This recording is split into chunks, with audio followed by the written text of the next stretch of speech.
Hello beautiful people, welcome back to my channel. Today I'm going to be talking about how to increase your credit score after late payment has been reported. What is credit score? Some of you guys may not know because it's not being used in your country. In the United States and other countries in Europe, credit score is like a scorecard that is used to assess how responsible you are when money is lent to you. 35% of your credit score comes from payment history, 30% credit utilization, 15% length of credit, 10% total amount of credit line, 10% credit inquiries. So when an institution report a late payment on your score, it hurts your credit 35%. So this video is all about how to bounce back or how to increase your credit score after a late payment has been reported on it. Usually that accounts for late payment accounts for 35% of your credit score. The next one will be credit utilization. These two are the main thing that you have to always look out for. Yeah, I know sometimes things do happen and then you miss a payment, or you're in a very difficult situation and then you max out your credit. Those are the most two things that are really going to affect your credit if you fall between these. So these are 4 ways of increasing your credit score after a late payment has been reported on the credit. Number 1, the moment a late payment has been reported on your credit, what I will advise you do is to revisit your budget. Number 1, revisit your budget. Why? Again, you might not have a budget in place. That's why you missed that payment. So you have to go back and then revisit your budget. List your bills, that's your expenses, and then your income, and then see how you're going to be paying your bills on time. Visit your budget. I will always advise you have to list your expenses every month and then have your income and have a specific account that pays your bills on time. So have auto pay if you're someone who works hard and then sometimes very forgetful, and list your bills and set up auto pay to pay off those bills. Number two, make sure you know how late payments work.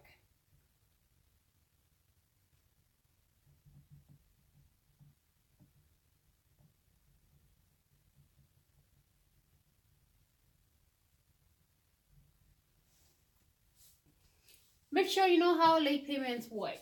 Why? Because payment history accounts for 35% of your credit score.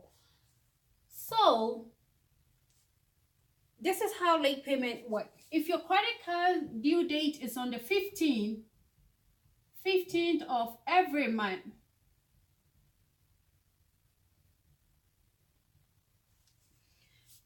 on the 15th, if you don't pay your credit card, the next day, which is the 16th, you are late. Some financial institution gives you some grace period on your credit card. You have to find out with your financial institution if they have any grace period. If they don't, make sure you pay your card on time on the 15th. If you wait till the 16th, some of them do charge you late payment fee. You will actually have to pay them about $35 up to $50 for late payment before you even make that payment that is due. Well, if it's just 1 day past your due date, No financial institution report that to your credit. The only time they report it to your credit is if you are 30 days past your due date. That will be reported on your credit. So if you're having financial difficulties and are not able to make it on the 15th, which is your due date for your credit card, don't panic. No, just have something set in place. Make sure you make your payment plus the late fee that they're going to be charging you before the 14th, of the following month.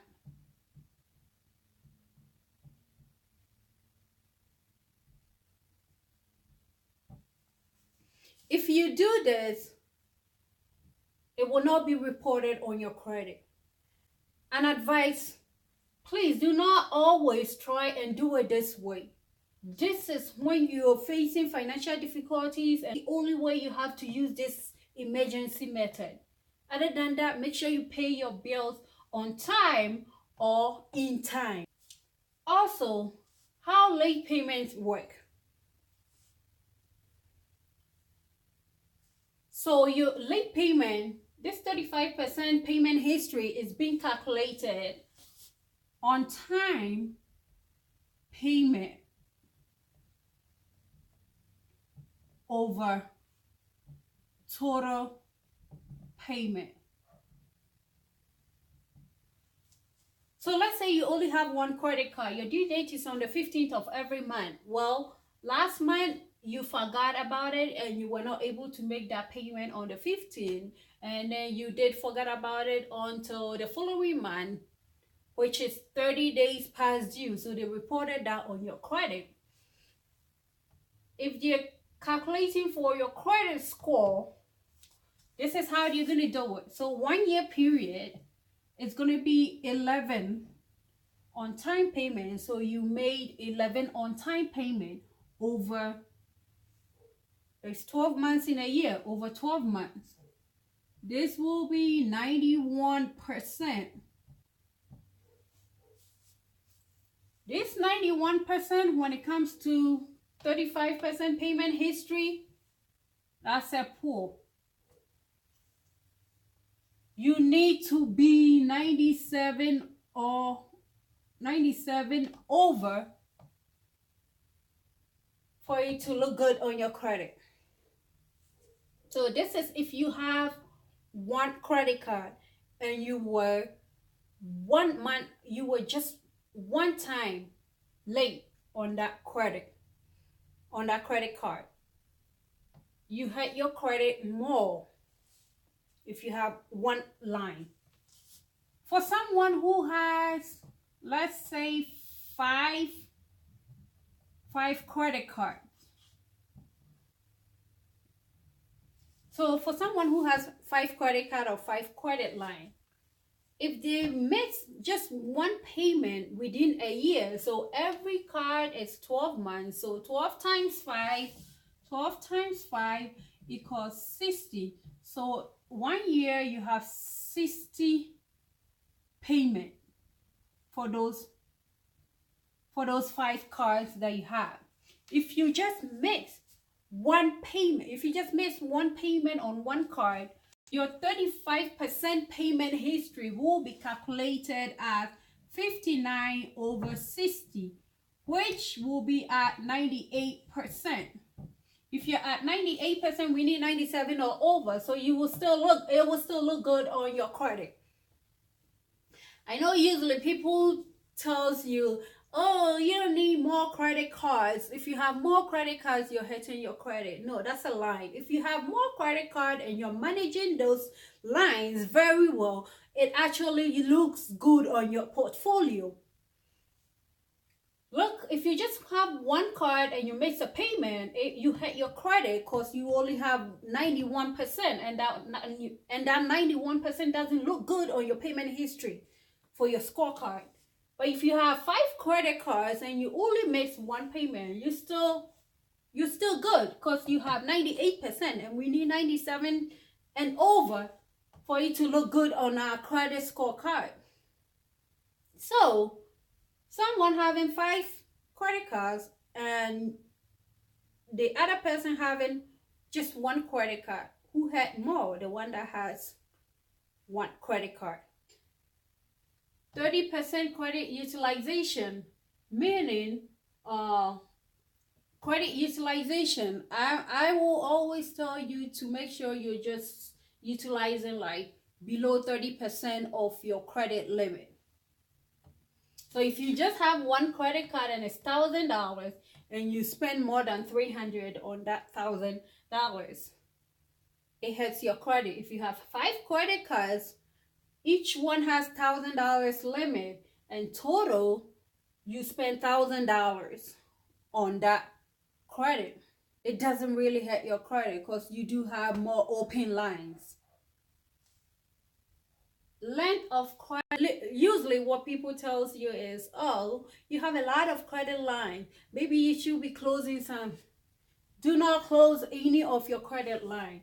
15% of that score is being calculated by the length of credit. So if you close your oldest card that you haven't been using, it actually hits your credit. 10% total amount of credit line. So yeah, as long as you have a lot of, if you have a lot of credit cards and then you are managing it well, it looks good on your portfolio. Focus on managing those credit lines. And then 10% credit inquiry. So the more you have all these lenders pulling your credit, it actually hit your credit. So make sure people are not pulling your credit unnecessary. You only pull your credit if you're ready to apply for loan, and that's it. Do not pull your credit unnecessary. Number 3, to rebound back to having a higher credit score after a late payment has been reported on your credit, you need to add a line.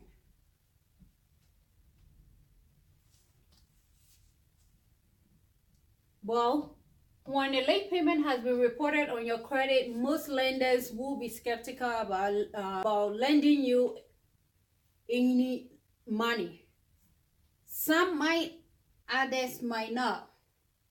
But find out who will lend you money. If nobody wants to lend you money, that's okay. What you need to do is go for a secured card.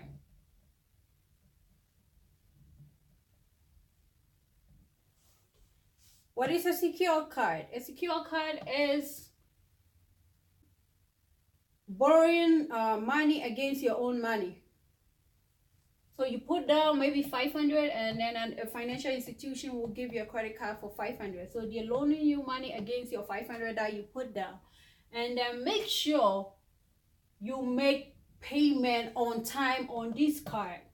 Already you have a late payment on your previous card, which has been reported on your credit. So here we are trying to look good on the second card we applied for, or the second card that we secured. We're trying to look good, and then when you look good on this card, it will eventually erase that negative impact on the other one for you. Number 4, I would say write a goodwill letter to your lender. The goodwill letter might not work for everybody. You only need this goodwill letter if you've been with your financial institution for a while. Let's say you got a credit card from your financial institution like 4 or 5 years ago. You have always make a payment on time, and this last month you were so forgetful that you forgot to make your credit card payment, and then they reported it on your credit. Well, you've already been with them for 5 years. You've never missed a payment. This is your first time. This is your first time. So when you write this goodwill, you explain to them, oh, I've been with you guys for 5 years now. I've had this credit for this amount of years. I'm always on time. If you pull my history, my payment history, you will know that I'm always on time. It is this last month that I was so forgetful that I didn't remember to make that payment. Can you please do something about erasing that report on my credit? Well, if you've been with them for 5 years, you've been making your payment on time, everything looks good on your account. It's just this one time that this happened. Yeah, if they're nice and they wanna still continue doing business with you, they will be like, okay, yeah, that explained it very well. We will try and do something about it, and then they can go remove it off from your credit. Well, this only works for people that has been with the institution for years, and then this is their first time or second time. This is not for someone who always do late payment on your credit card. Quote letter will not work for you. Just focus on these three and then bounce back. And I believe this will help someone out there. I know very well, if you're struggling to build your credit, follow these steps and then you will bounce back to your upper 700 and get the best interest rate and then the best credit line that you deserve. Thank you so much for watching and see you in my next video. Bye.